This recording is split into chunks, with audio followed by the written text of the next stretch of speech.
Hello humans and welcome to this video, and today I will be looking at the German Superheavy tanks, the E100, the VK72, the Maus, and there's also the VK90, but I don't have the VK90, I don't want the VK90, I don't care about the VK90, so let's leave that out of the picture. Also, what we're also going to leave out of the picture is the VK72, because it is just a horrible tank. Horrible DPM, horrible mobility, horrible armor.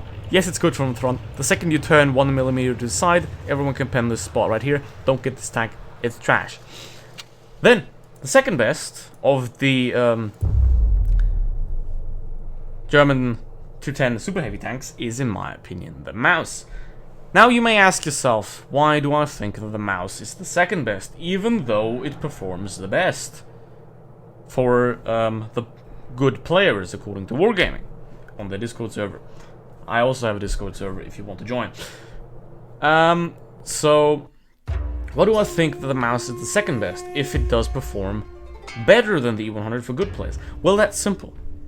It's not because of the tank being good, it's because of the good players being good and the players that they play against. It's quite simple. The Maus is the ultimate one-trick pony. The mobility is absolutely horrible. The gun is, for all intents and purposes, a tier 8 tank destroyer gun, so that's also very horrible. It doesn't have good penetration. If you're not using calibrated, you're pretty much not going to do anything against other heavy tanks, because you only have APCR as premium ammo, you don't have heat, like for example the E100 has. It's a one-trick pony. It's all about the armor, and it has a lot of them. This tank weighs 190 tons and has a fuck ton of armor. The upper plate is absolutely impenetrable. The low plate is obviously, like on every tank, is a weak spot. However, if you angle it properly, it's going to be very hard for enemies to actually penetrate it and hit it, because it's not that big, considering how big the tracks are surrounding. And the other weak spots are on the turret, the cheeks, on the armor. But also, if you angle those up, which a good player will do, that for example is APCR from my i7 that I just bounced even without angling. But a good player will angle this thing up, and then all the other players that are most likely worse players will struggle a lot to try and pen this thing. That was a Waffenträger of Panzer IV trying to pen me, but it didn't work. As you can see, that's the problem about the Maus. It is very, very hard to pen. Even though it has a horrible gun and horrible mobility, it's just very hard to penetrate, and that is what makes this tank amazing. If you know how to angle this thing, if you know where to position it correctly, if you know to avoid getting to the middle of the fight, like when you always have to go for one-on-one fights in this tank, or for supported fights, so that your team's always with you, because the second you get flanked in this tank, you have lost. And a good player knows how to do that, so that's why it's performing that greatly. Same with the RS4, simply because you can just put it in great positions. If you know where to put it, if you know how to use the armor well, you're just going to do amazing in it. But that guy, for example, doesn't really know how to use the armor too well, because he's over-angling, which means I can easily penetrate him through his track wheel. Well, it doesn't have, the RS4, for example, doesn't have gun depression, it doesn't have accuracy, which, for example, something that the T135 has, and the T135 also has armor, and also has good mobility. It's not about the tanks, the statistics, it's about the players that play them and the player that play against them. Now I'm sitting here in the middle, I haven't taken a single point of damage so far, because even though I hate this video call, I know where to position it, I know how to play it. That's why I can do this, and that's what other good players are going to be able to do too. Okay, now the FV is dead, that is very good. I'm going to pop the adrenaline around here, haven't done that yet. I have to take out this IS-4. Ignore the E100 for now. I can shoot AP into the guy, but for now I have to ignore the E100 and... Ah, there we go. The P7 helped me, and now it's IS-8 time. It's time to go for the IS-8. Gotta angle, wiggle, wiggle, wiggle. See, as you can see here, probably all the enemy players are worse players than me. Which means I have blocked 3,000 damage so far, and also dealt 3,000 damage. Because I know where to put this thing. And that's just simply what makes this tank perform so greatly.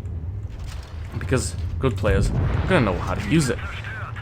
On average, an average player is going to do not too good in it, because if you don't know how to actually angle this thing up, they're gonna do pretty badly. You're gonna do a lot better in an E100 if you're an average player, but they're still not gonna do too well. I would not recommend any of these tanks for a new player. Do not get any of these tanks. Get yourself an E5, an E50M, an IS-4 even, but don't get yourself a mouse for an E100 because they require a great amount of skill to perfect. 4,700 damage, 7 hits blocked. That's like 3.5k, I think, because I know where to put it. That's how I could do well in that battle. But still, number 1, the best tier 10 German super heavy tank, in my opinion, is the E100, simply because it is the most all-round of the 3. It has solid mobility for a tank this heavy. It has amazing armor, a little bit worse than the mouse, simply because the front turret is completely flat instead of having some angling on it, and the lower plate's a lot larger. That's the downsides, but as you can do in the mouse, you can side scrape in this thing very well. And the massive upside of this vehicle that just, in my opinion, puts it miles above the mouse is the gun. With a mouse gun, you can't really fight back too well. As I said, it's a tier 8 tank destroy gun. You're not gonna do too much with it.